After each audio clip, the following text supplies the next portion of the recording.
जी नमस्कार साथियों। Good morning प्यारे दोस्तों। आज की हमारी जो क्लास है उसमें टॉपिक चल रहा है हमारा तद्भव शब्दों की पहचान। और तद्भव शब्दों की पहचान में हम 3 कंडीशन कंप्लीट कर चुके हैं। बाकी की कंडीशन आज समझनी है।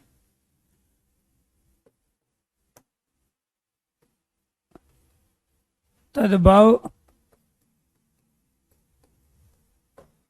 शब्दों की पहचान। फोर्थ कंडीशन,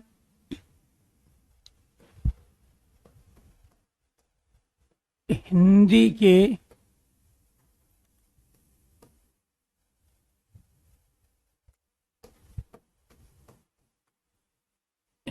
के उपसर्ग से बने शब्द।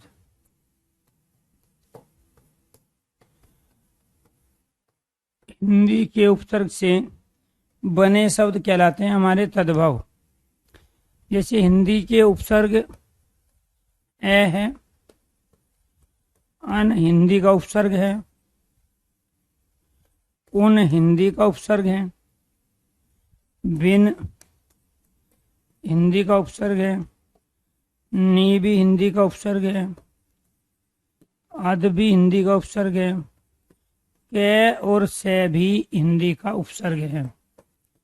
और इनसे जो हमारे शब्द बनेंगे वो सारे के सारे हिंदी के यथार्थ तद्भव बनेंगे। जैसे अजान, अनबन, अनमोल, अनहोनी,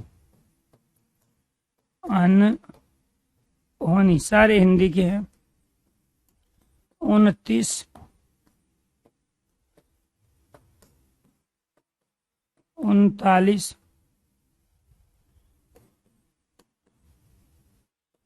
बिन खाया, बिन कहा, बिन बुलाया, निडर, निकम्मा, अध जला, अध पका,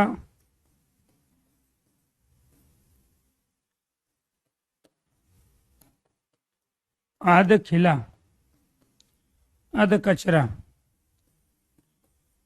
कपूत और सपूत।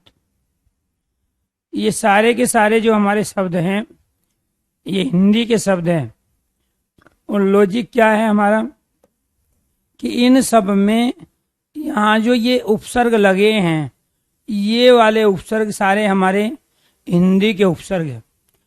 संस्कृत के उपसर्गों से तत्सम शब्दों का निर्माण होता है, हिंदी के उपसर्गों से तद्भव शब्दों का निर्माण होता है, उर्दू के उपसर्गों से अरबी, फारसी, उर्दू विदेशी शब्दों का निर्माण होता है, और अंग्रेजी के शब्दों से अंग्रेजी के शब्दों का निर्माण होता है। अंग्रेजी के उपसर्गों से अंग्रेजी के शब्दों का निर्माण होता है। तो यानी कि उपसर्ग जिस भाषा का होगा शब्द भी उसी भाषा का होगा। और साथ के साथ आपको ये भी ध्यान रखना है वर्ब अर्थात क्रिया जिस भाषा की होगी तो वो शब्द भी उसी भाषा का है। यहाँ सारे हिंदी के उपसर्ग थे, इसी वजह से सारे के सारे शब्द हिंदी के बने। इसके बाद 5वीं कंडीशन, अगर मेरी आवाज क्लियर आप तक आ रही है और जो मैंने बोर्ड पे लिखा है वो सब कुछ क्लियरिटी के साथ दिखाई दे रहा है तो आप एक बार ओके कीजिए, यस कीजिए। हाँ, ये निकम्मा भी द्वित व्यंजन आ गया। एक तो इसमें द्वित व्यंजन आ गया, आधा में और पूरा में। जब द्वित व्यंजन है तो आपको ध्यान रखना तो भी ये तद्भव है, हिंदी का है। आपको कल बताया गया था द्वित व्यंजन वाले शब्द भी क्या कहलाते हैं। यहाँ पे जब आधा में और पूरा में आए इसी को तो द्वित कहते हैं। तो द्वित व्यंजन वाले शब्द क्या होते हैं? तद्भव शब्द, हिंदी के शब्द हैं। तो इन्हीं तरीके से ये 39, 49 ये उन का प्रयोग किसके लिए करते हैं? एक कम के लिए। तो एक कम के लिए जो हम प्रयोग करते हैं जैसे 19 प्रयोग किया तो 20 से एक कम है तो इसीलिए तो 19 का प्रयोग किया। ऐसे 29 है, 39 है, 49 है, तो उनका मतलब होता है एक कम। तो ये भी क्या है, हिंदी का उपसर्ग है, इसीलिए ये हिंदी की संख्याएं हैं, ये आपको ध्यान रखना है। फिफ्थ, हिंदी के प्रत्यय से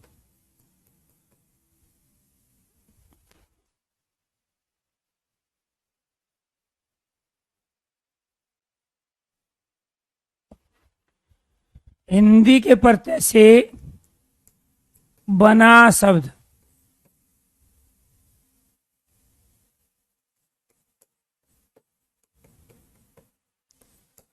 प्रत्यय अगर हिंदी के हैं तो शब्द भी हिंदी के होंगे।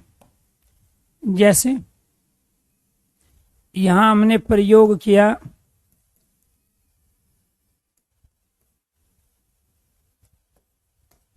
सुनारिन,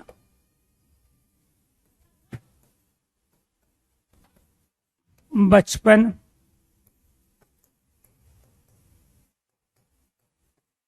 बुढ़ापा,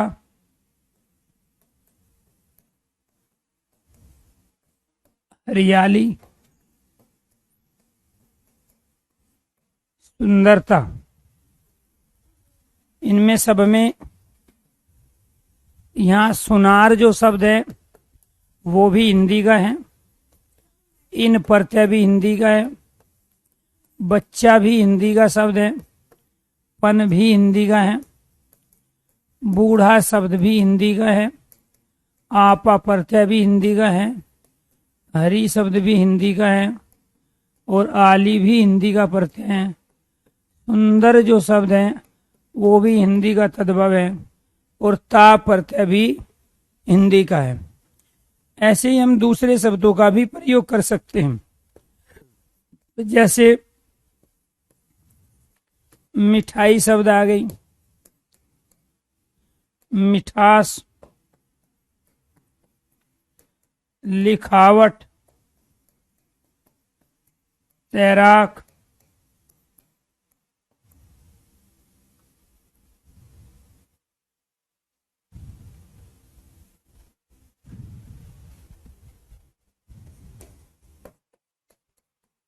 मिठास,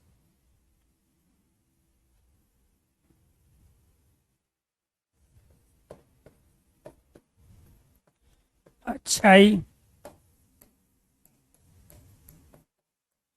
मधुरता,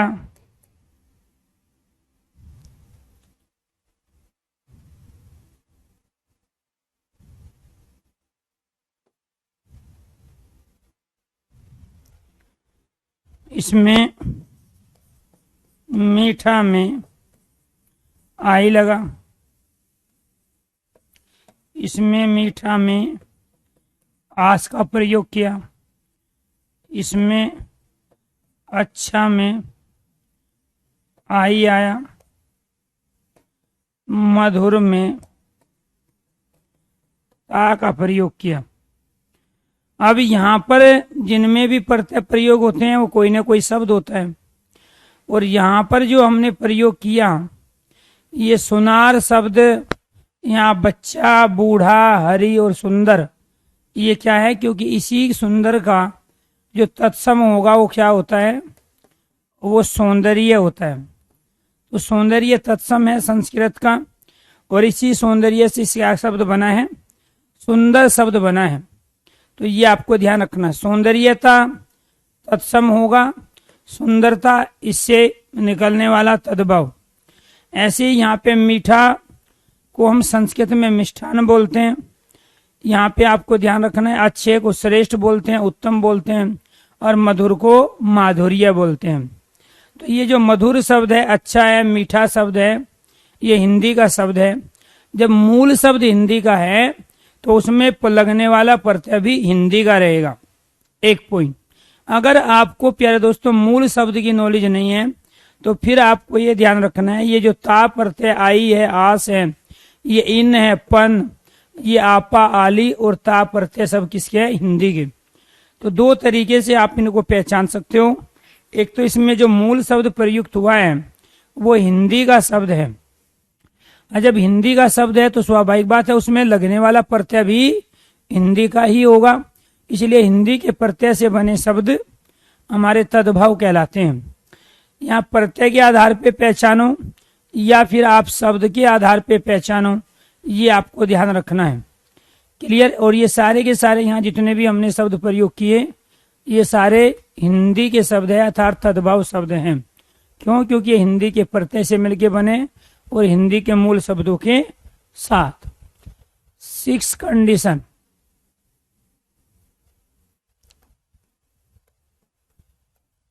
हिंदी की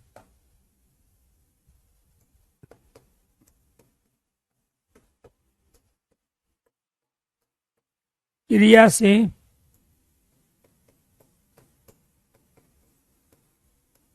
हिंदी की क्रिया से बने शब्द, जैसे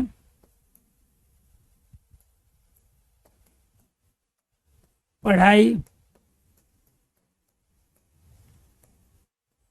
लिखावट, तैराक, पियक्कड़,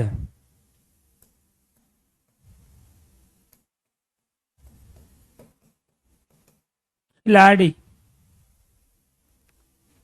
इनमें हमने जो क्रिया प्रयोग की है ये पढ़ में आई, यहाँ लिख में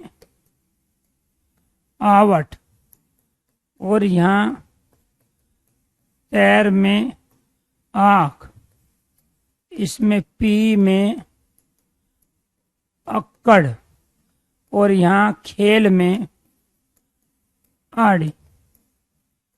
खेल में आड़ी लग के क्या बन गया? खिलाड़ी। प्यारे दोस्तों आपको ये ध्यान रखना है कि यहाँ पर जो ये क्रिया है हमारी ये हिंदी की क्रिया है, लिख हिंदी की क्रिया है, तैर हिंदी की क्रिया है, पी हिंदी की क्रिया है और खेल भी हिंदी की क्रिया है। वर्ब जिसकी होगी शब्द भी उसी का होगा। इसी खेल को आपको ये ध्यान रखना है। इसी को प्यारे दोस्तों हम क्या कहते हैं? क्रीड कहते हैं संस्कृत में, प्ले कहते हैं इसको इंग्लिश में। तो अगर क्रीड से कोई शब्द बनता है तो तत्सम बनेगा, अगर यहाँ पे प्ले से कोई शब्द बनता है प्लेयर तो प्यारे दोस्तों वो इंग्लिश का बनेगा। क्यों? क्योंकि वर्ब जिसकी होगी शब्द भी उसी का होगा। वर्ब जिसकी होगी शब्द भी उसी का होगा। इसी पी को संस्कृत में हम क्या कहते हैं? पिब कहते हैं। क्या कहते हैं? पिब। अगर पिब से बनता है तो तत्सम बनेगा, पी से बनता है तो तद्भव बनेगा। इसी लिख को संस्कृत में प्यारे दोस्तों हम क्या कहते हैं? ये वाला लिख हलंत लगा होता है यहाँ पे। और इसी पढ़ को क्या कहते हैं? पट कहते हैं। पट से कोई शब्द बनता है तो वो संस्कृत का होगा, पढ़ से कोई शब्द बनता है तो वो हिंदी का होगा। इस वाले लिख से बनता है तो तत्सम है और इस वाले लिख से बनता है तो तद्भव है। दूसरी चीज क्या ध्यान रखोगे? इनमें जो यहाँ पे प्रत्यय हमने प्रयोग किया, आई प्रत्यय हिंदी का प्रत्यय, आवट हिंदी का प्रत्यय, आंख हिंदी का प्रत्यय, अक्कड़ हिंदी का प्रत्यय, आड़ी हिंदी का प्रत्यय है। इसी वजह से आपको ये ध्यान रखना है। हाँ, तो आप पढ़ने पे फोकस करो। ये लाइव क्लास है या रिकॉर्डिंग क्लास है, इसमें जाओगे तो भर्ती 2024 में हो पाओगे। ठीक है, तो आपको ये ध्यान रखना है। आज 19 तारीख है, 10वां महीना है और 2022 चल रहा है और टाइम भी बता देते हैं 7:52। क्लियर? 7:52। और कुछ समस्या आप लोगों के साथ यही है कि स्टूडेंट लाइफ में स्टूडेंट के गुण कम हैं आप लोगों में, और बाकी स्टूडेंट को छोड़ के जो भी होते हैं वो सारे गुणों की अधिकता है, और जिसकी वजह से भारत में लोगों में बेरोजगारी ज्यादा है। सच्चाई तो ये है प्यारे दोस्तों। ठीक है? हाँ, अच्छा, चलो जी 21 चल रही है, तो इसको तो बताने के लिए 22 भी चला लेंगे। तो यहाँ पे क्या है 21। तो ये आपको ध्यान रखना है कि स्टूडेंट लाइफ में स्टूडेंट गुणों का होना जरूरी है। मेरे साथ की और मेरे से पहले जो एज ग्रुप था उनको चांस नहीं मिले भर्ती होने के। 4 साल में 5 साल में एक भर्ती होती थी और मंत्री विधायकों की अपनी सीट हुआ करती थी। जिसके हाथ में प्रशासनिक अधिकारी के हाथ में भर्ती होती थी उसका भी एक कोटा होता था उसमें कि 15 सीट है, 5 आप करा लो, 10 हमें दे दो, और उस तरह से भर्तियां फाइनल होती थी।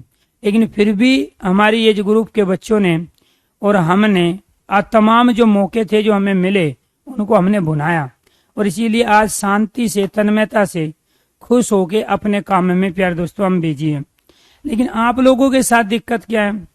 दिक्कत आपको पढ़ना नहीं है, आपको तो दूसरे का इवैल्यूएशन करना है। आपको तो ये देखना है क्लास ये लाइव चल रही है कि रिकॉर्डिंग चल रही है, पढ़ने से मतलब नहीं। और मान के चलो कोई रिकॉर्डिंग भी दे रहा है आपको और आप अब बैठे हो, कोई दूसरा काम तो है नहीं आपको, पढ़ने पढ़ाने का काम सबसे ज्यादा जरूरी है, बाकी सारी सेकेंडरी चीज है आपके लिए। इसी वजह से जब आप 7:30 बजे खोल के बैठ गए तो आप इन चीजों से फ्री हो। तो इसीलिए आपको ये ध्यान नहीं, बात डिस्टर्ब की नहीं है, बात है उसको डिस्टर्ब तो मैं किसी से नहीं होता, कई हजार कमेंट एक साथ होते हैं।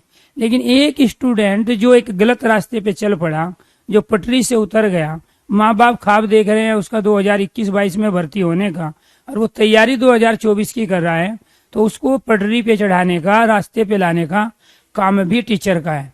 ठीक है, तो यहाँ आपको ये ध्यान रखना है प्यारे दोस्तों, इसको जरूरी नहीं हम इन कंडीशनों से पहचाने कि ये क्रिया हिंदी की है, प्रत्यय हिंदी का, इसीलिए शब्द हिंदी का।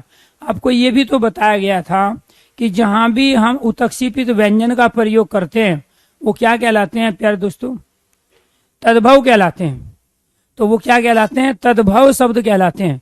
इसके साथ साथ आपको ये भी बताया गया था जहां द्वित व्यंजन का प्रयोग है वो तद्भव शब्द कहलाते हैं। आपको ये भी बताया गया था कि उत्क्षेपित व्यंजन का जहाँ प्रयोग होता है, अब हमने यहाँ लास्ट में प्रयोग किया, यहाँ ये बीच में प्रयोग किया, तो जब भी ये वाला डे और डे किसी भी शब्द के बीच में या अंत में आता है तो ये इस बिंदी के साथ प्रयोग होता है। क्लियर? तो जहां भी इनका प्रयोग होगा दोनों का वो भी तद्भव है। अब यहाँ पे ये प्रयोग हुआ है, यहाँ पे ये प्रयोग हुआ है, यहाँ पे इसमें द्वित व्यंजन आया है और ये सरल है, सुगम है, आसान है।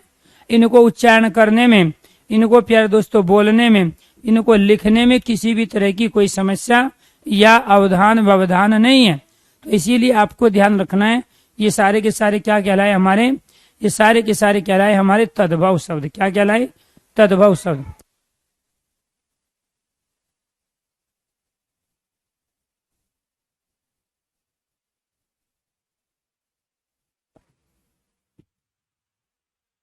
तो आपको ये ध्यान रखना है ये सारे के सारे हमारे क्या कहलाए? हिंदी की क्रिया से बने हुए शब्द। और हिंदी की क्रिया से जो शब्द बनेंगे वो हमारे क्या बनेंगे? तद्भव शब्द बनेंगे। 7वीं कंडीशन,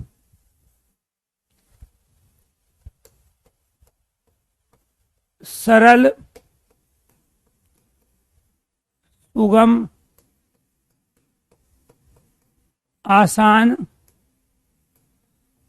वर्तनी व उच्चारण वाले शब्द। सरल, सुगम, आसान, वर्तनी व उच्चारण वाले शब्द, यानी कि जिन शब्दों की वर्तनी आसान है, सरल है, सुगम है, वो सारे के सारे क्या कहलाते हैं? हमारे तद्भव शब्द कहलाते हैं हिंदी के। जैसे अग्नि से हमने आग का प्रयोग किया, सूर्य से सूरज का प्रयोग किया, क्षेत्र से हमने खेत का प्रयोग किया, रात्रि से रात का प्रयोग किया, कपोत से कबूतर का प्रयोग किया, मोर से मोर का प्रयोग किया, कार्य से काज का प्रयोग किया। तो ये सारे के सारे क्या हैं? ये सरल है, सुगम है। तो यानी कि जो सरल, सुगम और आसान वर्तनी है, उच्चारण है, जिसको लिखने में कोई दिक्कत नहीं। अब मान के चलो मैं यहाँ पे लिखने लगूं अंत्याक्षरी, तो ये अपने आप में कठिन है, उच्चारण इसका आसानी से नहीं होगा। यहाँ पे मैं शब्द लिखने लगूं सुश्रुत, तो उच्चारण में भी हम गलती करते हैं, लिखने में भी गलती करते हैं, कहीं पे कोई सी मात्रा दे देंगे, तो ये कठिन है, जटिल है। और जो कठिन जटिल शब्द होते हैं वो तत्सम कहलाते हैं, और जो सरल सुगम शब्द होते हैं वो क्या कहलाते हैं प्यारे दोस्तों, वो तद्भव अर्थात हिंदी के शब्द कहलाते हैं। तो यहाँ ये सारे के सारे आग सूर्य, खेत, रात, कबूतर, इसके बाद प्यारे दोस्तों मोर, काज, ये सारे के सारे क्या कहलाए, हमारे तद्भव शब्द कहलाए। अब मान के चलो मैं आपसे पूछने लगूं कि ये बताइए इनमें से कठिन कौन सा है और इनमें से सरल कौन सा है जिसका आप उच्चारण सही तरीके से कर लो। इनमें से कठिन और सरल कौन सा है? तो आपको ये ध्यान रखना है कि यहाँ पर ये जो है ये तत्सम शब्द है। एक तो आप इसका प्रयोग बहुत कम करते हो, इसलिए एक आपके लिए उच्चारण में दिक्कत है, एक आपको लिखने में दिक्कत है, लेकिन ये क्या कहलाएगा, ये तद्भव कहलाएगा। क्यों? क्योंकि सरल है, आसान है। तो मैं ये समझाने की कोशिश कर रहा हूं कि संस्कृत के शब्दों को ही सरल रूप में परिवर्तित करने के लिए हमने तद्भव शब्दों का प्रयोग किया। तो तद्भव जो शब्द होते हैं हमारे वो बेहद सरल होते हैं। सुगम का मतलब क्या होता है, जिसमें कोई उलझानी ना हो, ठीक है। आसान, वर्तनी का मतलब जो शुद्ध शब्द लिखे होते हैं जिनको हम उच्चारण सही तरीके से शुद्ध रूप में कर पाए, तो वो क्या कहलाते हैं, हमारे सरल, सुगम और आसान वर्तनी व उच्चारण वाले शब्द हिंदी के शब्द कहलाते हैं। ये शब्द कहलाया हमारा तत्सम, और ये शब्द क्या कहलाया, हमारा तद्भव शब्द कहलाया। ये क्या कहलाया, तद्भव शब्द कहलाया। अब ये देखो यहाँ जितने भी शब्द आपने लिखे, क्या इनको उच्चारण करने में, लिखने में कोई दिक्कत है? पढ़ाई को, लिखावट, तेरा, पियक्कड़, खिलाड़ी को, या फिर इनको आपको लिखने में, उच्चारण करने में कोई दिक्कत हो? यहाँ सोनारिन को, बचपन को, बुढ़ापा, हरियाली, सुंदरता, मिठाई, मिठास, अच्छाई, मधुरता, कोई दिक्कत इनको उच्चारण करने में नहीं है, इसलिए सरल सुगम है। क्या इन शब्दों में से किसी को आपको उच्चारण करने में, लिखने में कोई दिक्कत है? तो यानी कि हिंदी के जो हमारे शब्द होते हैं वो बेहद सरल, सुगम और आसान होते हैं। रोजमर्रा की जिंदगी में हम इन शब्दों का प्रयोग ज्यादा करते हैं। रोजमर्रा की जिंदगी में इन शब्दों का प्रयोग क्या है, हम ज्यादा करते हैं। इसीलिए यहाँ मैं दूसरी कंडीशन लिख रहा हूं जो हम इसी के आधार पे करेंगे, और वो दूसरी कंडीशन है हमारी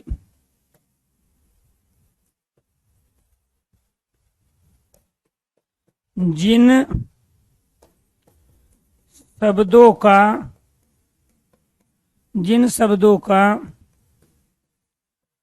कोई तत्सम रूप अवश्य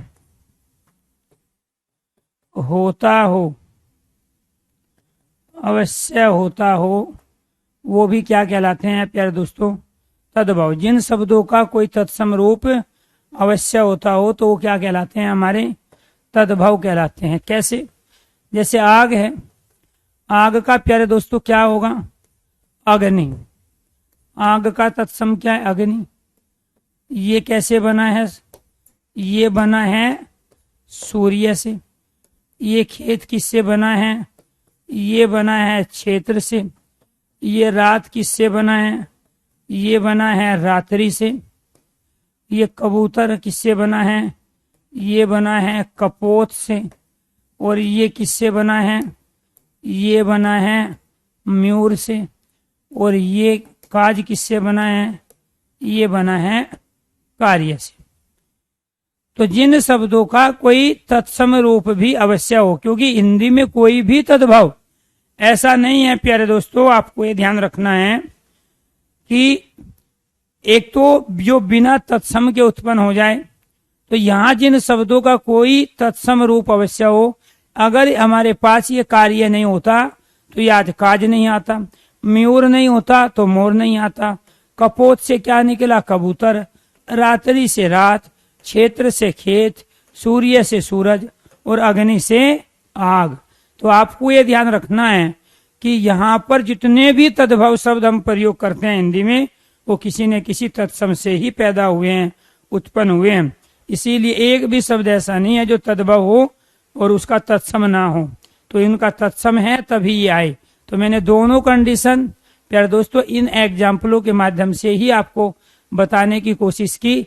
यहाँ पर ये जो है हमारे, ये कहलाते हैं हमारे तद्भव शब्द। ये क्या कहलाते हैं? ये हमारे तद्भव शब्द है, और ये कहलाते हैं हमारे तत्सम शब्द। ये क्या कहलाए दोस्तों? हमारे तत्सम शब्द कहलाए, और ये क्या कहलाए? हमारे तद्भव। तो इसी तरीके से आपने देखा कि यहाँ पे जो सरल रूप है वो कहलाता है तद्भव, और जो थोड़ा सा डिफिकल्ट रूप है वो कहलाता है तत्सम। और तत्सम शब्दों से ही तद्भव शब्दों का जन्म हुआ है, उनको बेहद आसान सरल बनाने के लिए। तो ये 8 कंडीशन हो गई आपकी। ऐसे बहुत सारे तत्सम हैं जिनका आज तक कोई तद्भव नहीं मिला, तो ये ना उसका बनाया गया। तो ये ध्यान रखना है आपको कि तत्सम से तद्भव शब्दों का जन्म होता है। इसके बाद 9वीं कंडीशन, समास वाले वे शब्द जिनमें दोनों शब्द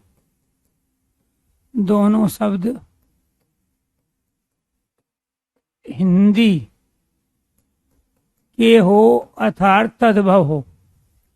समास वाले वे शब्द जिनमें दोनों शब्द हिंदी के हो अर्थात तद्भव हो। जैसे माता पिता दोनों हिंदी के हैं, हरा हरा, पीला पीला,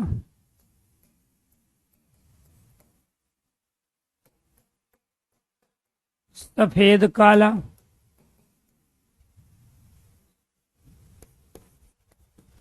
दिन दिन, दिन रात,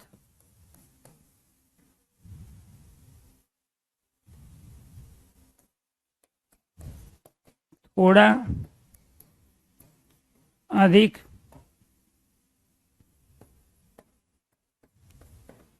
यहाँ वहाँ,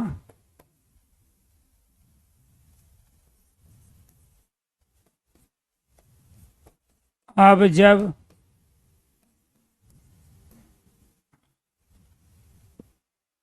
अब तक,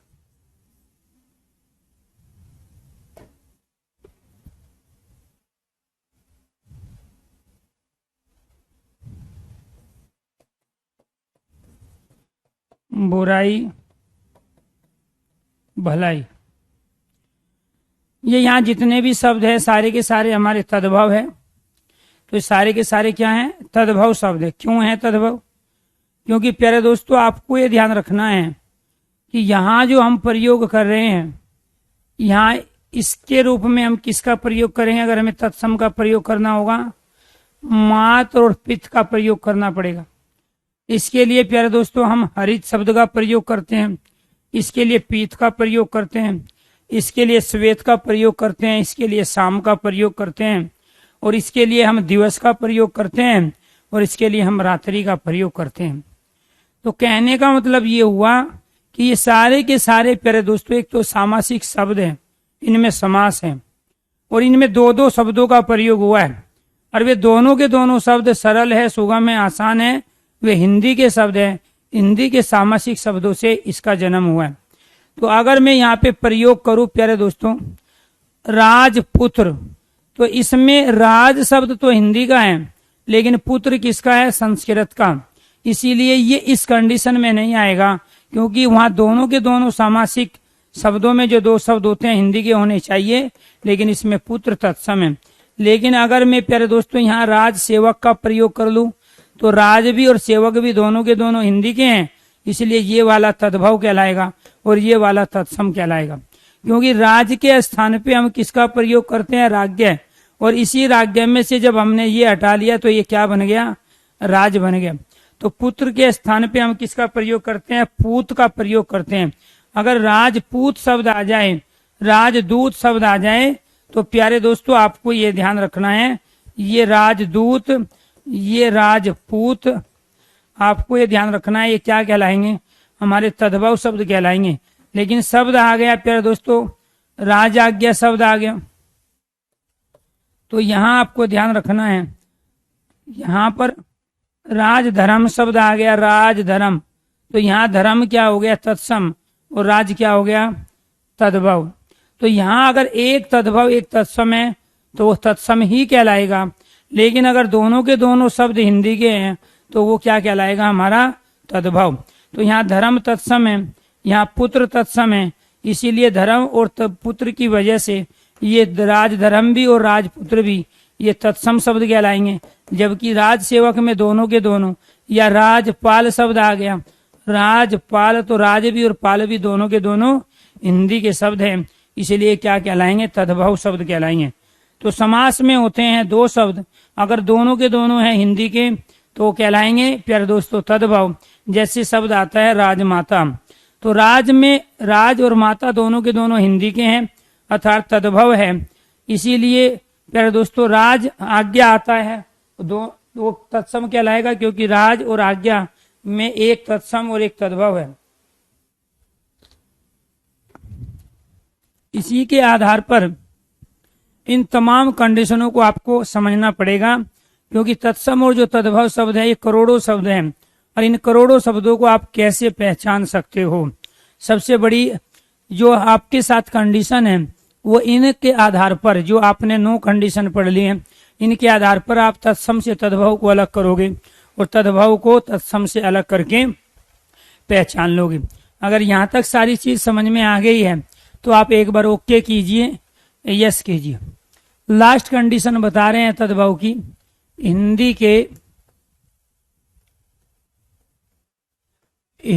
के कवि, लेखक एवं उनकी रचनाओं में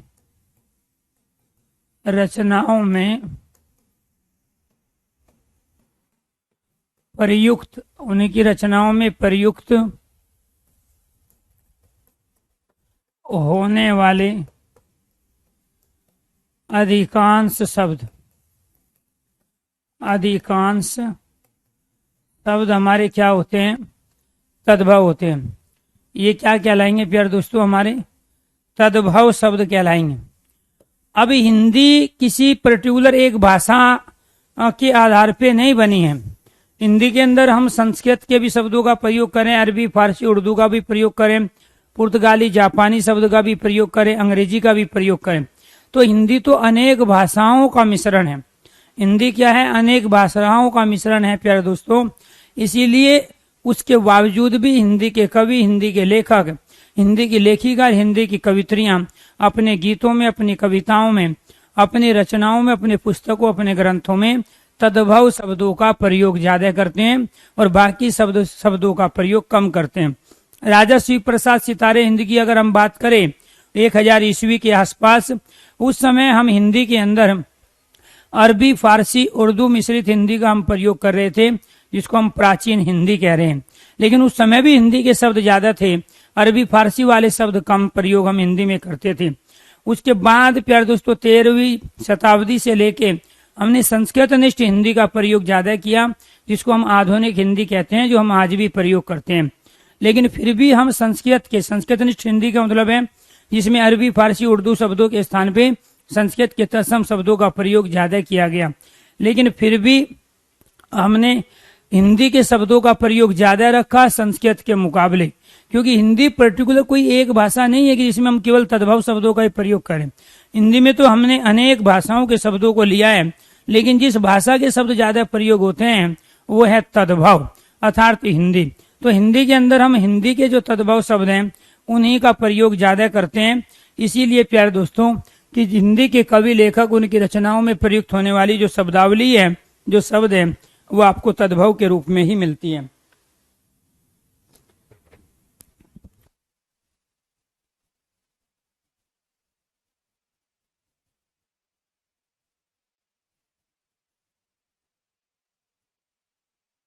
अब मान के चलो प्रेमचंद्र ने अपनी रचना का नाम क्या रखा? गोदान। क्लियर। अब यहाँ पे नए पत्ते सूर्यकांत त्रिपाठी निराला की जो है कविता है एनीथिंग। तो हिंदी की ज्यादातर रचनाओं के जो नाम रखे गए वो सब प्यारे दोस्तों किस में रखे गए? तद्भव में, हिंदी में रखे गए। तो यहाँ गोदान आ जाए, गबन आ जाए, नए पत्ते आ जाए, ठीक है, ये सारे के सारे शब्द हमारे क्या हैं? ये तद्भव शब्द है, हिंदी के शब्द है। अपनी रचनाओं में इन्होंने जो सेंटेंस प्रयोग किया उन सेंटेंसों में जिस शब्दावली का प्रयोग किया वो सारी की शब्दावली आपको ये ध्यान रखना है 85% इन्होंने तद्भव शब्दों का इस्तेमाल किया है और बाकी प्यारे दोस्तों 15% में तत्सम, तद्भव, देशी, विदेशी और संकर शब्दों का प्रयोग किया है। तो इसीलिए आपको ध्यान रखना है कि यहाँ पर हिंदी के कवि, हिंदी की कवित्री जो सबसे ज्यादा शब्द प्रयोग कर रहे हैं वो क्या कहलाते हैं? हमारे तद्भव शब्द कहलाते हैं। तो ये थे हमारे हिंदी के शब्दों को पहचानने के तरीके 10। तत्सम शब्दों को पहचानने के तरीके इससे पहले वाली क्लास में आपको बता चुके हैं 2 क्लासों में। अब तीसरी जो बारी आती है हमारी वो आती है प्यारे दोस्तों देसी शब्दों की। तो एक तो हमारे तत्सम थे, दूसरे तद्भव और तीसरे क्या है हमारे देसी, या इसी को कहते हैं हम प्यारे दोस्तों देशज्य शब्द। जो देश में जन्म लिए हैं उनको हम क्या कहते हैं? देशज्य शब्द। इनकी खासियत क्या है? इनकी खासियत ये है जिन शब्दों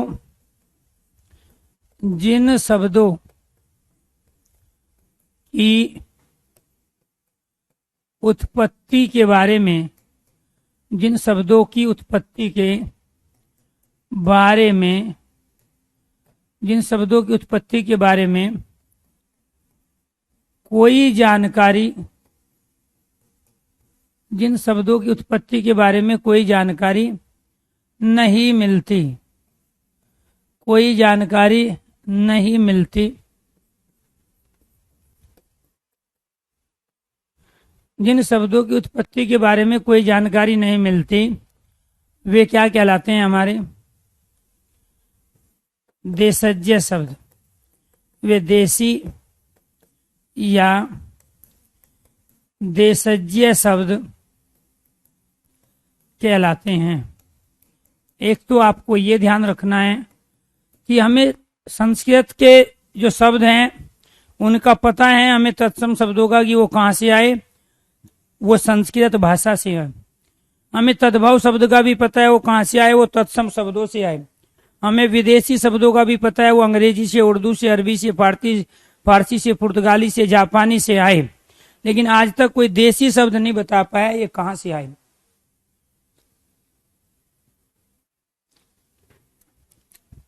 आपको ये ध्यान रखना है कि देसी शब्दों की जानकारी हमें इसलिए नहीं है कि किसी भी तरह का कोई सोर्स या किसी भी तरह का कोई स्रोत या कोई सबूत और साक्ष्य अब तक हमें नहीं मिला कि ये जो छोरा छोरी है ये किस राज्य के, किस जिले के, किस गांव के, किस व्यक्ति के द्वारा सबसे पहले प्रयुक्त किया गया।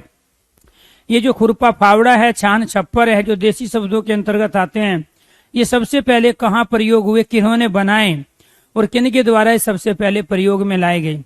तो इसी वजह से कई बार क्वेश्चन आपसे ये भी पूछा जाता है कि जिन शब्दों की उत्पत्ति के बारे में कोई जानकारी नहीं मिलती वो कौन से शब्द कहलाते हैं? तो वो है हमारे देसी अर्थात देशज्य शब्द। यहाँ ये देसी अर्थात देशज्य के अंदर प्यारे दोस्तों ये 2 है। एक यहाँ पे जय, जय का मतलब होता है जन्म लेना। तो जो अपने देश में जन्म लिए हैं वो कहलाते हैं देशज्य अर्थात देसी शब्द। तो ये आपको ध्यान रखना है। दूसरी चीज इसमें जो सबसे बड़ी खासियत है देसी शब्दों की, ये जो हमारे बोली के शब्द होते हैं, बोली व उपबोली के शब्द, बोली व उपबोली के जो हमारे शब्द है, बोली व उपबोली के जो हमारे शब्द हैं वो हमारे देसी शब्द कहलाते हैं। अब अगर हम बोली की बात करें, हरियाणवी एक बोली है। अब हरियाणवी के जितने भी शब्द हैं, चाहे छोरा है, छोरी है, ढोर है, डांगर है या फिर काटड़ू बाछड़ू है, वो सारे के सारे हमारे क्या कहलाएंगे? देसी शब्द कहलाएंगे। हरियाणा की 2 उपबोली है, एक जाटू है, एक बांगरू है। तो प्यारे दोस्तों जो जाटू और बांगरू के जो शब्द है जो गांव देहात में हम प्रयोग करते हैं वो क्या कहलाते हैं, वो उपबोली कहलाती है। अर्थात बोली का जो क्षेत्रीय रूप होता है, छोटा रूप होता है, वो उपबोली कहलाती है। ऐसे राजस्थानी एक बोली है, तो राजस्थानी के जितने भी शब्द है वो सारे के सारे हमारे देसी कहलाएंगे। लेकिन राजस्थान भी प्यार ढूंढानी और हाड़ौती के रूप में उपबोली के रूप में गांव में बोली जाती है। तो ये गांव तक 2 गांव, 10 गांव, 20 गांव तक ही सीमित होते हैं। अर्थात अलग अलग क्षेत्र में अलग अलग हमें बोलियां मिलती हैं और वे तमाम बोलियों के जो शब्द होते हैं वो देसी है।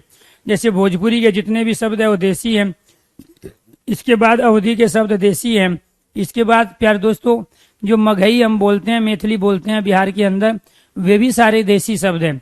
तो हिंदी के अंदर 545 बोलियों का हम प्रयोग कर रहे हैं और उन 545 बोलियों के जो शब्द है जो गांव देहात तक ही सीमित होते हैं, जो 1-2 जिले तक ही सीमित होते हैं, वहीं के लोग उनको यूज कर पाते हैं, बोल पाते हैं, समझ पाते हैं।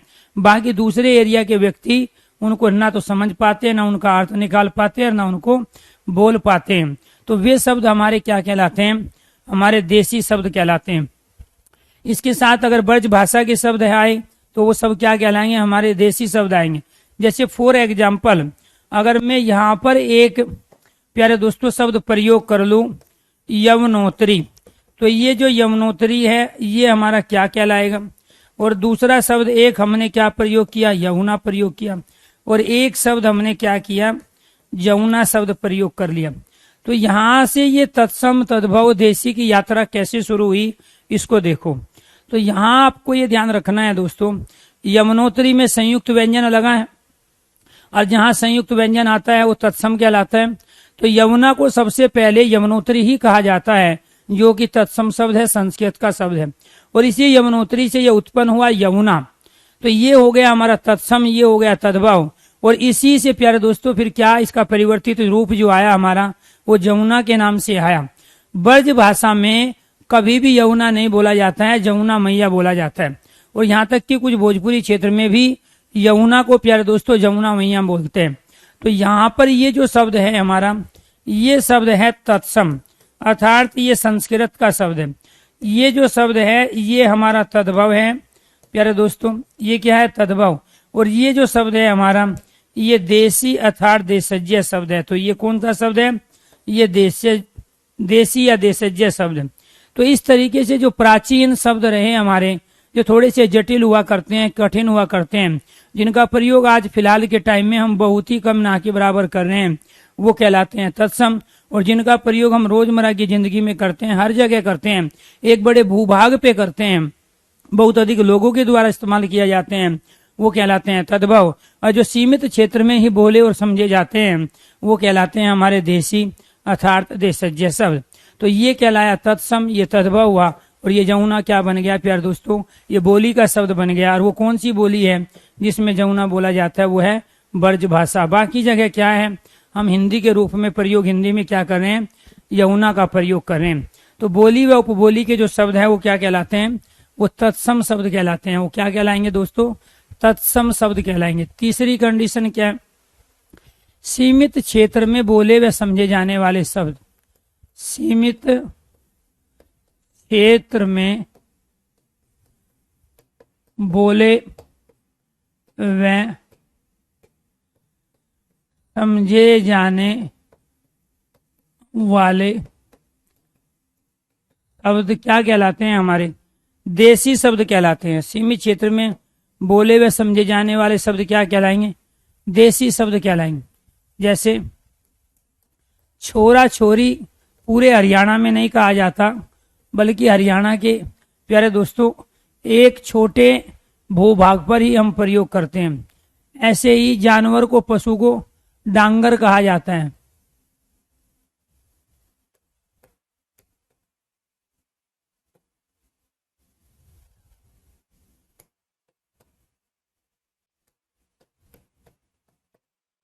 डांगर किसे कह रहे हैं हम, पशु को कह रहे हैं।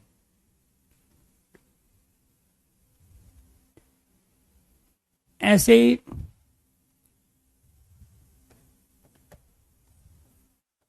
फावड़ा,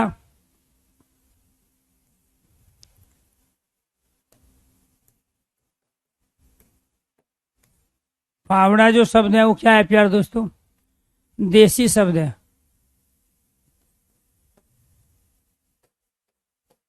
खुरपा शब्द देसी शब्द है। छान शब्द देसी शब्द है। तो जो सीमित क्षेत्र में बोले और समझे जाते हैं वो क्या कहलाते हैं? हमारे देसी शब्द। अब सीमित क्षेत्र का मतलब ये हुआ कि मेरठ के आसपास बोली जाती है खड़ी बोली। तो मेरठ के आसपास के जितने भी जिले हैं वहां गांव में जो बोले जाते हैं वो प्यारे दोस्तों इलाहाबाद लखनऊ के आसपास नहीं बोले जाते हैं, क्योंकि मेरठ के आसपास की बोली है खड़ी बोली। मथुरा और उसके आसपास के जो जिले हैं, अलीगढ़ है, आगरा है, फिरोजाबाद है, इसके बाद हाथरस है, उनमें ब्रजभाषा बोली जाती है। तो कहते हैं कि कोस कोस पे बदले पानी और चार कोस पे वाणी। तो हर जो चार कोस पे वाणी बदल रही है तो वो जो वाणी है वो बोली और उपबोली की ही वाणी है। तो यहाँ इसके बाद अगर आगे हम बढ़ते हैं प्यारे दोस्तों तो अवधी बोली जाती है, कहीं पर बुंदेली बोली जाती है, तो बघेली बोली जाती है, भोजपुरी बोली जाती है, तो राजस्थानी बोली जाती है। अगर हम पहाड़ी एरिया की बात करें तो वहाँ कुमायूनी और गढ़वाली बोली जाती है। तो ये जो कुमायूं गढ़वाली है जो उत्तराखंड में हिमाचल प्रदेश में बोली जा रही है ये अपने आप में हमारे देसी शब्द हैं। तो कुमायूं आप नहीं पहचान पाओगे, जो मैदानी क्षेत्र के हैं, जो यूपी बिहार मध्य प्रदेश जो राजस्थान से, वो कुमायूं गढ़वाली नहीं बोल पाएंगे क्योंकि वो देसी शब्द है। तो राजस्थान वाले प्यारे दोस्तों भोजपुरी नहीं बोल पाएंगे, अवधी वाले हरियाणवी नहीं बोल पाएंगे, भोजपुरी वाले हरियाणवी नहीं बोल पाएंगे। तो कहने का मतलब ये हुआ कि ये जो हमारी हिंदी बनी है ये अनेक बोलियों के साथ संयुक्त होकर बनी है और अलग अलग क्षेत्र में, अलग अलग एरिया में, अलग अलग राज्य में अनेक बोलियां प्यारे दोस्तों बोली जाती है। और वो जो बोलियों के शब्द है जो गांव देहात में प्रयुक्त करते हैं वो सारे के सारे देसी शब्द कहलाते हैं। अब ये बने कैसे? अब गांव में जब भी आवश्यकता जो है आवश्यकता के अनुसार ही आविष्कार होते रहते हैं। ये कहा जाता है कि आवश्यकता आविष्कार की जननी है। तो जिन लोगों को अपने खेती बाड़ी करने के लिए, घर का काम करने के लिए जिन साधनों की आवश्यकता पड़ी उन साधनों को गांव के लोगों के द्वारा बनाया गया।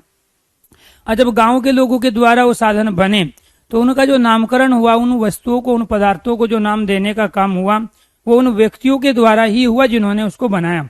और वो चूंकि गांव में रहते थे और गांव में अलग अलग तरह की हमारी बोलियां और उपबोलियां मिलती है, इसलिए उन्होंने अपनी वस्तु, अपने व्यक्ति, अपने प्यारे दोस्तों प्रोडक्ट को, उत्पाद को अपनी ही भाषा में नाम दिया। तो जैसे एक हमदर्द कंपनी है तो वो प्यारे दोस्तों मुसलमान के द्वारा चलाई जाती है, इस्लाम धर्म को मानने वाले के द्वारा चलाई जाती है, इसलिए उसने अपनी भाषा में हमदर्द नाम रखा है। ऐसे ही मान के चलो एक मारुति सुजुकी जो है एक हमारी कंपनी है जो जापान के साथ हमारा संयुक्त उद्यम है। तो उसमें मारुति जो शब्द है वो अपने आप में हमारा संस्कृत का शब्द है और जो सुजुकी शब्द है वो जापानी शब्द है, क्योंकि वो भारत और जापान दोनों का संयुक्त उपक्रम है। इसी वजह से उसका दो नाम रखा गया, एक प्यारे दोस्तों संस्कृत में और दूसरा रखा गया उसका जापानी शब्द के रूप में। तो इसी वजह से मारुति सुजुकी उसका नाम रखा। तो ऐसे ही आपको ये ध्यान रखना है कि जिस व्यक्ति ने जो कंपनी खोली, उसने जो प्रोडक्ट बनाया, तो उसने अपने प्रोडक्ट का नाम वही दिया जो उसकी अपनी भाषा रही थी। फॉरेन कंट्री से जितने भी चाइना के यहाँ प्रोडक्ट आ रहे हैं तो उनके चाइना ही लैंग्वेज में उनको वो नाम दिया गया और उसी नाम से हम उसको जानने लगे। बहुत सारे खाने की चीजें, ये इडली है, डोसा है, ये बहुत सारी चीजें आई प्यारे दोस्तों, ढोकला है, तो ये विदेशों से आए और जब विदेशों से आए तो ये विदेशी ही भाषा में इनका नाम रखा गया। ऐसे ही अगर मैं तौलिया की बात करूं तो तौलिया का प्रयोग हमारे यहाँ होता ही नहीं था। गीले बदन को सुखाने के लिए अलग से कपड़े के एक टुकड़े का हम प्रयोग कर रहे थे। तो प्यारे दोस्तों वो सिर्फ पुर्तगाल में कर रहे थे और पुर्तगाली जब व्यापार करने के लिए हमारे यहाँ आए तो ये देखा गया कि पुर्तगाली गीले बदन को सुखाने के लिए प्यारे दोस्तों आपको ये ध्यान रखना है कि वहां एक अलग विशेष प्रकार के कपड़े के टुकड़े का प्रयोग कर रहे थे जिसको वो तौलिया बोलते हैं। तो कहने का मतलब ये है कि ऐसे ही बहुत सारे हमारे यहाँ विदेश से भी है। ये नहीं है कि प्रत्येक वस्तु यहीं बनी हो, ये भी नहीं है कि हर चीज का नाम प्यारे दोस्तों हमने ही रखा हो। तो यहाँ पे अलग अलग समय में अलग अलग देशों से लोग व्यापार करने के लिए आए, शासन करने के लिए आए, उनके द्वारा भी बहुत सारी वस्तुएं बनी, लेकिन उनको जो नाम दिया गया वो उन्होंने अपनी लैंग्वेज में नाम दिया। ऐसे भारतीयों ने वो भी गाँवों में जो वस्तु बनाई, जो प्रोडक्ट बनाए, उनको जो नाम दिए प्यारे दोस्तों आपको ध्यान रखना, वे सारे के सारे नाम जो दिए गए वो बोली में दिए गए, वो उपबोली में दिए गए। तो ये बोली और उपबोली के जितने भी नाम हमारे रहे ये शब्द कहलाए देसी शब्द। और इनकी खासियत क्या है, ये सीमित क्षेत्र में ही बोले और समझे गए।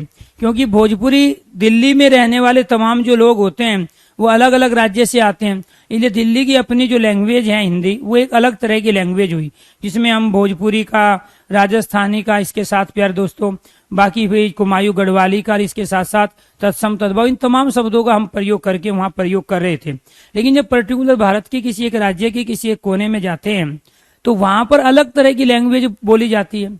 तो उसका कारण यही है कि जो भी वस्तु पदार्थ आए तो उन्होंने जो वहां से जो वस्तु बने, वहां से जो पदार्थ बने, उन्होंने अपनी लैंग्वेज में ही उसको नाम देने की कोशिश की और वो वस्तु फिर उसी नाम से जानी गई। जैसे अगर मैं बात करूं पश्चिम यूपी में एक प्यारे दोस्तों जो इंजन होता है जो कभी पानी निकालने का काम करता था जमीन के अंदर से, खेतों में सिंचाई के दौरान उसको इस्तेमाल किया जाता था, उसके आधार पर उन्होंने एक गाड़ी तैयार की। तो वो इंजन का प्रयोग वही किया जो कि ऊपर रखा जाता था और उस गाड़ी का नाम रखा जुगाड़। तो वो जो जुगाड़ शब्द है वो खड़ी बोली का शब्द है। उसका रीजन क्या है, क्योंकि वो पश्चिम उत्तर प्रदेश में जो बोली जा रही है वो खड़ी बोली बोली जा रही है, और उसके साथ साथ जैसे मेरठ और उसके आसपास के क्षेत्र में, तो जब वहां उसके द्वारा बनाई गई एक बोगी शब्द है, बोगी, जिसको बैलगाड़ी के रूप में भी आप प्रयोग करते हो।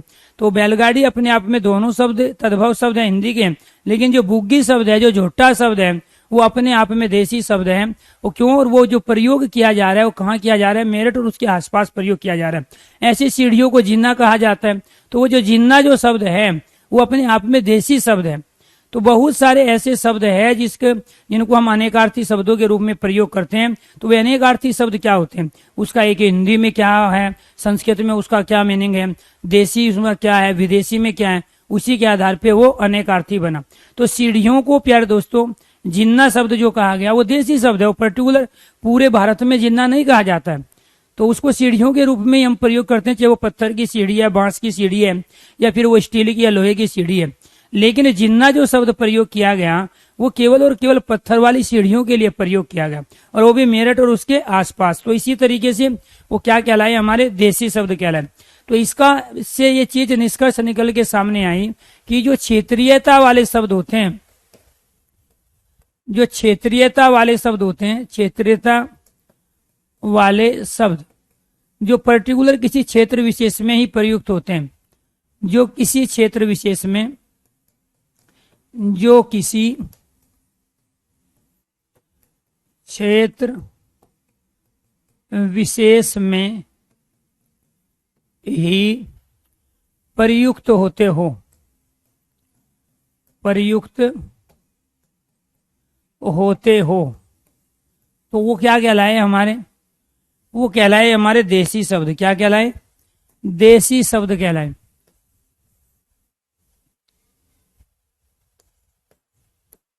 जो तत्सम व तद्भव नहीं है वो क्या कहलाए, हमारे देसी शब्द। 6 गांव देहात में प्रयुक्त होने वाले अधिकांश शब्द, अधिकांश शब्द क्या कहलाते हैं, देसी शब्द। अब मान के चलो अगर हिंदू धर्म के घर में बच्चा पैदा हुआ तो उसका जो नाम रखा जाएगा प्यारे दोस्तों वो हिंदी में रखा जाएगा। अब कोई भी हिंदू धर्म के घर में बच्चा पैदा होता है तो उसका नाम कोई भी पीटर, जो पीटर या सो पीटर नहीं रखेगा, ना शेक्सपियर रखेगा। लेकिन अगर ईसाई धर्म को मानने वाले के घर में बच्चा पैदा होता है तो वो अपने बच्चे का नाम पीटर, जो पीटर, सो पीटर, शेक्सपियर जरूर रखेगा। लेकिन वो हिंदी में नहीं रखेगा, वो इंग्लिश में रखेगा, क्योंकि उनकी अपनी जो मदर लैंग्वेज है, मातृभाषा है, या वो जो अपनी भाषा प्रयोग करते हैं वो अंग्रेजी का प्रयोग करते हैं। इस्लाम धर्म के घर में, इस्लाम धर्म को मानने वाले के घर में अगर बच्चा पैदा होता है, मुस्लिम के यहाँ अगर बच्चा पैदा है तो उसका नाम शाहरुख खान, सलमान खान, अमीन खान, किसी भी तरह से, लेकिन वो हिंदी में नाम नहीं रखेगा, क्योंकि उनकी अपनी जो जबान है, उनकी अपनी जो प्यारे दोस्तों भाषा है वो अरबी है, फारसी है, उर्दू है। तो वो अपने बच्चे को नाम अरबी फारसी उर्दू में देगा। ऐसे पंजाबी अगर है तो वो अपने बच्चे का नाम पंजाबी में रखेगा। ऐसे चाइना के यहाँ में के घर में बच्चा अगर पैदा होता है जहाँ चाइनीज बोली जाती है तो उसका नाम प्यारे दोस्तों चाइना में रखेगा। तो कहने का मतलब ये हुआ कि जिसका जो प्रोडक्ट होता है वो नाम अपने उस उत्पाद को, अपने उस प्रोडक्ट को, अपने उस बच्चे को उसी भाषा में प्यारे दोस्तों उसका नामकरण करता है, उसको नाम देता है जो उसकी अपनी खुद की भाषा है। इसीलिए देसी शब्दों में भी यही चीजें सामने आई कि जो चीज गांव में देहात में प्रयुक्त हुई और जो गांव देहात में ही बनाई गई और गांव के लोगों के द्वारा बनाई गई तो उनका जो नामकरण हुआ, उन वस्तुओं का जो नाम रखा गया वो बोलियों में रखा गया, उपबोलियों में रखा गया, वो भोजपुरी में रखा गया, वो अवधी में रखा गया, वो बुंदेली में बघेली में रखा गया, वो राजस्थानी मारवाड़ी में, मेवाती में मालवी में रखा गया, जयपुरी में रखा गया। अगर वो हिमाचल प्रदेश या प्यारे दोस्तों उत्तराखंड में बना तो उसका नाम कुमायूनी गढ़वाली में रखा गया। तो ये कुमायूनी गढ़वाली के जो शब्द है देसी शब्द है। प्यारे दोस्तों राजस्थानी के अंदर हम जयपुरी का प्रयोग करते हैं, मारवाड़ी का, मेवाती का, मालवी का प्रयोग करते हैं, तो ये सारे देसी शब्द हैं। इसके साथ हम भोजपुरी का प्रयोग करते हैं, इसके साथ प्यारे दोस्तों हम बघेली का प्रयोग करते हैं, छत्तीसगढ़ी का प्रयोग करते हैं, हम इसके साथ साथ अखड़ी बोली का, ब्रजभाषा का, बुंदेली का प्रयोग करते हैं। तो ये सारे के सारे क्या है, ये देसी शब्द है। तो जितने भी बोलियों के जो शब्द हो वो सारे के सारे हमारे क्या कहलाए, देसी शब्द कहलाए। क्या कहलाए, हमारे देसी शब्द। तो देसी शब्दों की पहचान की यही कंडीशन है जिनके आधार पे आप देसी शब्दों की पहचान करोगे। इसके बाद चौथा क्या है हमारा, चौथा है विदेशी शब्द।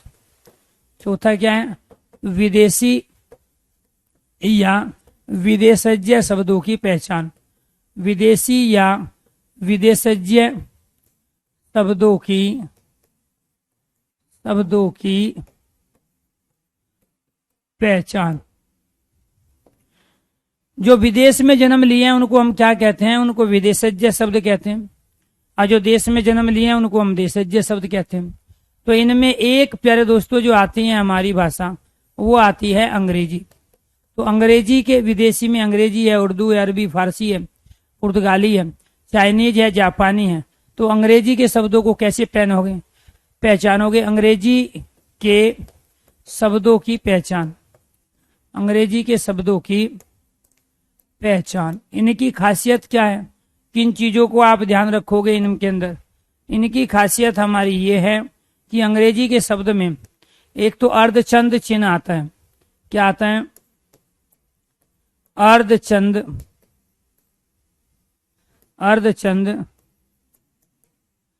चिन्ह वाले, अर्धचंद चिन्ह वाले जो हमारे शब्द होते हैं वो क्या कहलाते हैं दोस्तों, केवल अर्धचंद, बिंदु नहीं आएगा, केवल अर्धचंद जो चिन्ह होता है वो क्या कहलाते हैं, हमारे सारे के सारे अंग्रेजी के शब्द कहलाते हैं।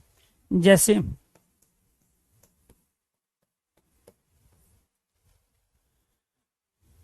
College, doctor,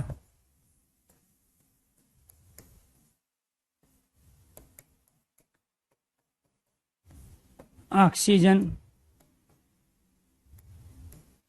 half, coffee, football,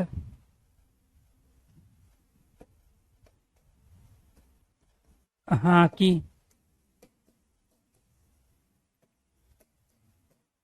volleyball,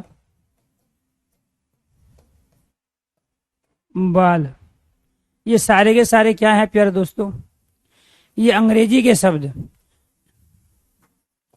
कैसे पहचाने आपने, हर भाषा में शब्दों की कुछ खासियत होती है जो दूसरी भाषाओं से एकदम अलग होती है, डिफरेंट होती है।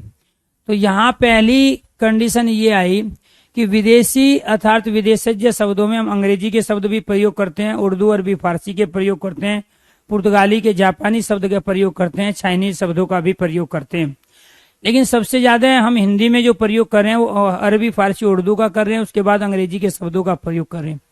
तो हिंदी के अंदर जो हम अंग्रेजी के शब्दों का प्रयोग कर रहे हैं उनको कैसे पहचान सकते हैं, तो हिंदी के अंदर जब भी हम अंग्रेजी के शब्दों का प्रयोग करते हैं उनकी एक कंडीशन ये है कि ये जो अर्धचंद है, अर्धचंद बिंदु होगा तो तद्भव हो जाएगा, हिंदी का शब्द होगा। अगर केवल ये अर्धचंद है और इसका प्रयोग हम किस लिए करते हैं, इसका प्रयोग करते हैं इस औ की सेंस में।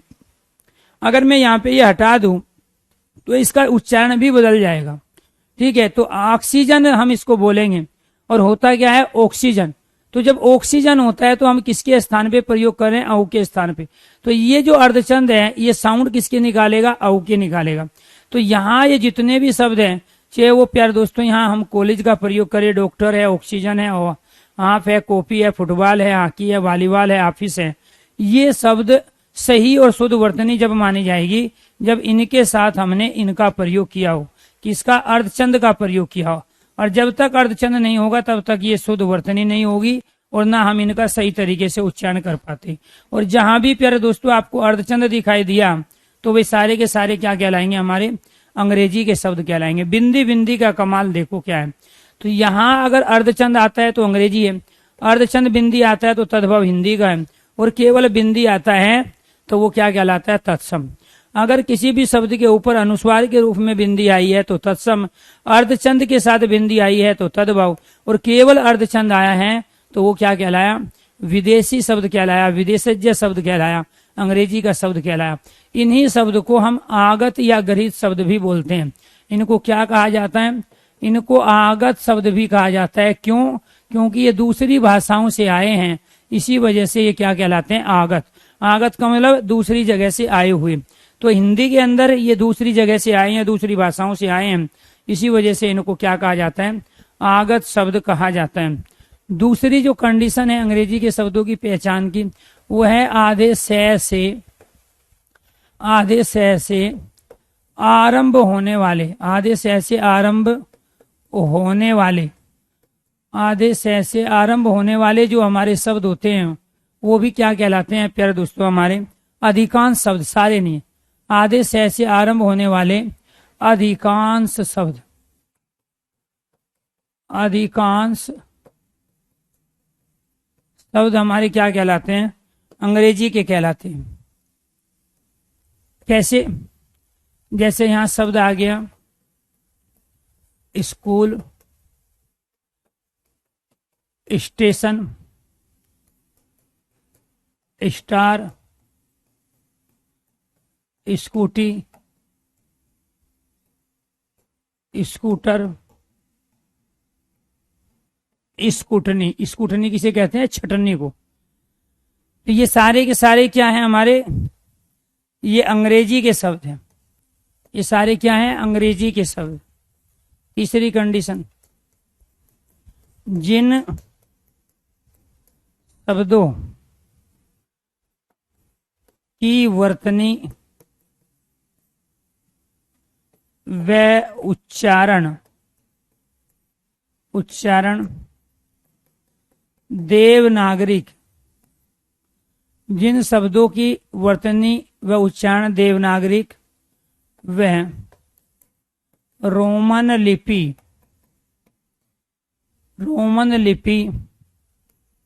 में समान हो, वो भी क्या कहलाते हैं, अंग्रेजी के शब्द कहलाते हैं। कैसे, जैसे हमने यहाँ क्या लिखा है, हमने यहाँ लिखा है स्कूल।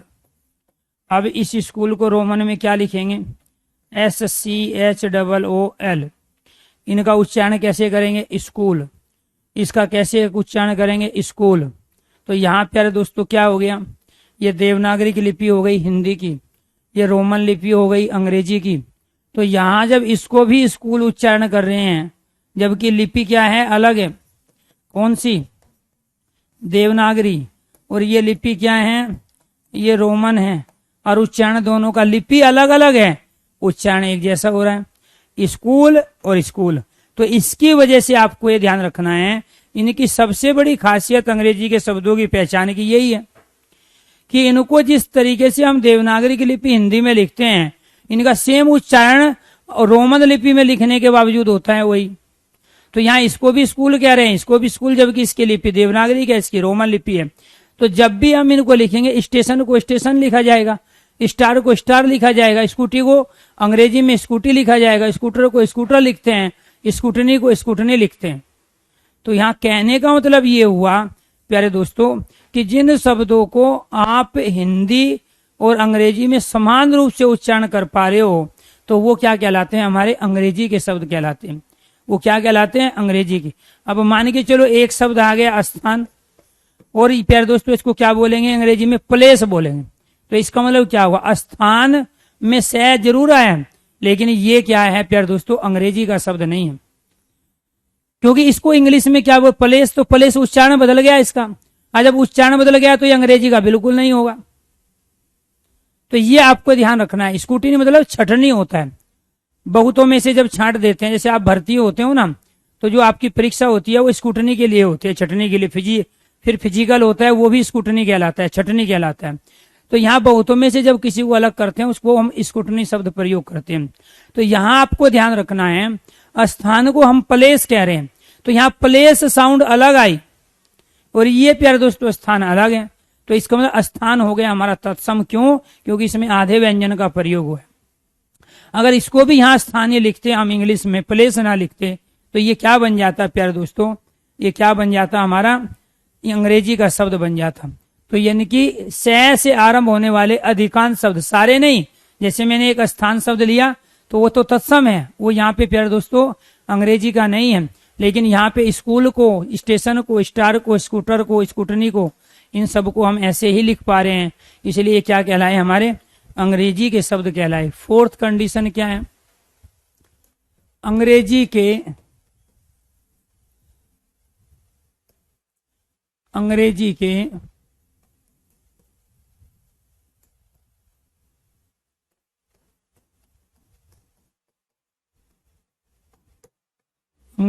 के उपसर्ग, अंग्रेजी के उपसर्ग से बने शब्द, अंग्रेजी के उपसर्ग से बने शब्द। अंग्रेजी के उपसर्ग क्या है, सब अंग्रेजी का उपसर्ग है। चीफ भी अंग्रेजी का उपसर्ग है, जनरल भी अंग्रेजी का उपसर्ग है, हाफ भी अंग्रेजी का उपसर्ग है, हेड भी अंग्रेजी का उपसर्ग है। अब इनसे जो हम शब्द बनाएंगे वो कौन कौन से शब्द बनेंगे, सबसे बन जाएगा sub division, sub division, sub inspector, सब क्लर्क। चीफ से बन जाएगा chief secretary, chief minister, chief जज। जर्नल से बन जाएगा general store, journal manager. Half से बन जाएगा half time, half pant, half shirt. तो ये क्या है, हाफ टाइम, टाइम को टाइम ही लिखा जाएगा, TIME। Head master, head clerk, head constable. तो यहाँ आपको ध्यान रखना है प्यारे दोस्तों। अब ये जो हेड मास्टर है, हाफ टाइम है, जनरल स्टोर, चीफ जज, सब डिवीजन, ये अंग्रेजी के शब्द होंगे। अब इनका जो उच्चारण करोगे आप इंग्लिश में लिखोगे, इस सब को क्या लिखोगे, SUB। तो मैं यही आपको समझाने की कोशिश कर रहा हूं कि ये हमने देवनागरी की लिपि में लिखा, ये शब्द हैं अंग्रेजी के ही लेकिन लिपि देवनागरिक है। और इनको जब हम यहाँ लिखेंगे तो वो रोमन लिपि में भी हम सेम ही उच्चारण करेंगे इनको। ABCD जो हमारी प्यारे दोस्तों अल्फाबेट है उसमें जब हम लिख रहे हैं इनको, तब भी इनका उच्चारण सेम है। और यही अंग्रेजी के शब्दों की सबसे बड़ी पहचान है कि हेड मास्टर को इंग्लिश में हेड मास्टर, हाफ टाइम को हाफ टाइम, जर्नल स्टोर को जर्नल स्टोर ही देवनागरी की लिपि में लिखा जाएगा। तो ये अंग्रेजी के उपसर्ग हैं और जिस भाषा के उपसर्ग होंगे उसी के शब्द बनेंगे। तो अंग्रेजी के उपसर्ग से बने शब्द भी हमारे क्या कहलाए, अंग्रेजी के कहलाते हैं। इसके बाद है अंग्रेजी की क्रिया से बने शब्द, यानी कि इंग्लिश की अंग्रेजी की क्रिया यानी कि वर्ब से, क्रिया से बने शब्द। जिस भाषा की वर्ब होगी, क्रिया होगी, शब्द भी उसी भाषा का होगा, शब्द भी उसी भाषा का होगा, ये आपको ध्यान रखना है। अब यहाँ पे हमने शब्द प्रयोग कर लिया प्ले, तो प्ले से क्या बनेंगे, प्ले से बनाया प्लेयर। तो प्ले क्या था, अंग्रेजी की क्रिया है। ऐसे ही गो से गोइंग बनाएंगे, जा से जाता बनाएंगे, गम से गश्ती बनाएंगे। तो गश्ती संस्कृत का है, जाता तद्भव है हिंदी का, और प्यारे दोस्तों गो से जो शब्द बना है वो अंग्रेजी का।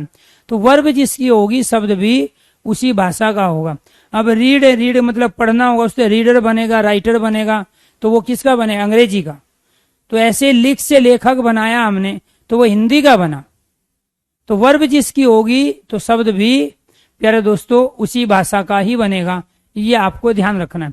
जैसे फॉर एग्जाम्पल हमने यहाँ क्या प्रयोग किया? एक प्रयोग किया हमने गम का, एक जा का, एक प्रयोग किया गो का। तो इससे कोई भी शब्द बनेगा वो संस्कृत का बनेगा, क्योंकि वर्ब संस्कृत की। इससे कोई भी शब्द बनेगा हिंदी का तद्भव बनेगा, इससे कोई भी शब्द बनेगा तो अंग्रेजी का बनेगा। ऐसे ही अगर हम यहाँ पे ले लेते हैं पट, तो पट से इससे कोई भी बनेगा तो तत्सम बनेगा, संस्कृत का शब्द बनेगा। इससे कोई भी ले लेते हैं पढ़, तो प्यारे दोस्तों किसका बनेगा? वो हिंदी का बनेगा। और रीड से हम कोई भी शब्द बनाएंगे, राइटर बनाएंगे तो प्यारे दोस्तों रीडर बनाएंगे तो क्या बनेगा? अंग्रेजी का बनेगा। तो वर्ब जिसकी होगी शब्द भी उसी भाषा का होगा। तो अंग्रेजी की क्रिया से बने शब्द क्या कहलाते हैं प्यारे दोस्तों? अंग्रेजी के कहलाते हैं। तो जिसकी वर्ब होगी, जिसके उपसर्ग होंगे, वो उसी भाषा के शब्द का निर्माण करेगा। तो ये क्या हुए हमारे अंग्रेजी के शब्दों की पहचान। इसके बाद कल आपको जो कंप्लीट करने हैं वो क्या करोगे? उर्दू के शब्दों की पहचान। उर्दू के शब्दों की पहचान। ज्यादातर जो शब्द पूछे जाते हैं वो तत्सम और तद्भव पूछे जाते हैं। 100 में से 90% तत्सम और तद्भव आते हैं। 10% में प्यारे दोस्तों फिर इसमें संकर शब्द भी पूछ लेता है, विदेशी शब्द भी पूछ लेता है, देशी शब्द भी पूछ लेता है। आज जब वो विदेशी शब्द पूछता है तो आपसे कभी नहीं पूछेगा कि ये उर्दू का है, कि अंग्रेजी का है, ये पुर्तगाली का है, जापानी का। उसमें भी चांस ये होते हैं 99% कि वो शब्द देगा, इसमें से पूछ लेगा विदेशी शब्द बताइए। अब वो विदेशी अंग्रेजी का भी हो सकता है, अरबी, फारसी, उर्दू का भी हो सकता है, पुर्तगाली का, चाइनीज का भी हो सकता है। तो जब उस समय आपको ध्यान रखना है जो तत्सम और तद्भव की कंडीशन जिस पे अप्लाई नहीं हुई, देशी की जिस पे अप्लाई नहीं हुए, सारे बचे हुए विदेशी शब्द हो गए। भाई आपने तत्सम शब्दों की कंडीशन अच्छी तरीके से समझ ली, तद्भव शब्दों की कंडीशन समझ ली। तत्सम की कंडीशन के अंदर शब्द आ नहीं रहा है, तद्भव की कंडीशन के अंदर शब्द आ नहीं रहा है, देशी शब्दों की कोई कंडीशन अप्लाई हो ही नहीं रहा है, तो बच क्या गया? आपका विदेशी बच गया। अब वो उर्दू का हो, अरबी का हो, फारसी का हो, पुर्तगाली हो, जापानी हो या फिर अंग्रेजी का हो, तो आप आंसर टैली करके आंसर दे सकते हो। ये जरूरी नहीं है आपको सारे देशी और विदेशी शब्दों के बारे में पता होगा, आप तभी दोगे। अगर आपको 3 के बारे में पता है तो जो बच गया चौथा वो क्या कहलाया प्यार दोस्तों? हमारा राइट आंसर कहलाया। तो आपने तत्सम शब्दों को बहुत गहराई से समझा, तद्भव को और ज्यादा गहराई से आपने समझा। आपको 4 शब्द वो देगा और 4 शब्द में से पूछ लेगा कि बताइए फला शब्द कौन सा है। तो बाकी 3 सब ऑप्शन तो आपके वही होंगे ना, एक तत्सम, एक तद्भव, एक देशी, और एक चौथा होगा विदेशी। तो जब आपको तत्सम, तद्भव, देशी के बारे में पता है तो विदेशी को बताने में क्या दिक्कत है? जब आपको विदेशी के बारे में पता है, देशी के बारे में पता है, तद्भव के बारे में पता है, तो तत्सम को बताने में क्या दिक्कत है? तो अगर आपने उनमें से 3 की तैयारी की है और चौथे की तैयारी बिल्कुल भी नहीं की है, तो भी आप चौथे को राइट आंसर बता सकते हो आंसर टैली करके। तो ये आपको ध्यान रखना है प्यार दोस्तों। तो उर्दू के शब्दों की जो पहचान है वो कराएंगे कल। आज के लिए इतना ही। अब हमारे इसमें 2 बचे हैं, एक तो हम उर्दू के शब्दों की पहचान करेंगे और साथ के साथ संकर शब्द पढ़ेंगे जो 2 अलग अलग भाषाओं के शब्द हैं, और उसके बाद में रूढ़ यौगिक और योग रूढ़ जो शब्द हैं वो करेंगे। उसके बाद फिर नंबर आएगा संज्ञा, सर्वनाम, विशेषण और क्रिया विशेषण, अव्यय और निपात का। टॉपिक सीक्वेंस में चल रहा है। टॉपिक चल रहा है हमारा शब्द के भेद, और शब्द के भेद होते हैं 4 प्रकार का, जिनमें से एक प्रकार उत्पत्ति, व्युत्पत्ति, उद्गम और उद्भव के आधार पे जो शब्द का भेद होता है प्यारे दोस्तों, वो हो जाएगा हमारा कल कंप्लीट, जिसमें हम 5 भेद पढ़ते हैं उत्पत्ति, व्युत्पत्ति, उद्गम और उद्भव के आधार पे। जो व्युत्पत्ति के आधार पे शब्द का भेद कहा गया वो इसीलिए कहा गया कि कुछ शब्द ऐसे हैं जो अपने से उत्पन्न होते हैं, जो आज आपने पढ़े देशी शब्द के रूप में। तो देशी शब्दों को ही हम उत्पत्ति के आधार पे शब्द के भेद मानते हैं, क्योंकि उसकी व्युत्पत्ति का पता ही नहीं चल रहा है कि वो कहाँ से हुआ। एक होता है अर्थ व प्रयोग के आधार पे शब्द का भेद, उसमें विलोम शब्द, पर्यायवाची, एकार्थी और अनेकार्थी आते हैं, तो वो है हमारा चौथा भेद। उसको करेंगे हम कंप्लीट इन सब टॉपिक को कंप्लीट करने के बाद। तो सभी दोस्तों को नमस्कार, कल मिलते हैं उर्दू के शब्दों की पहचान के साथ।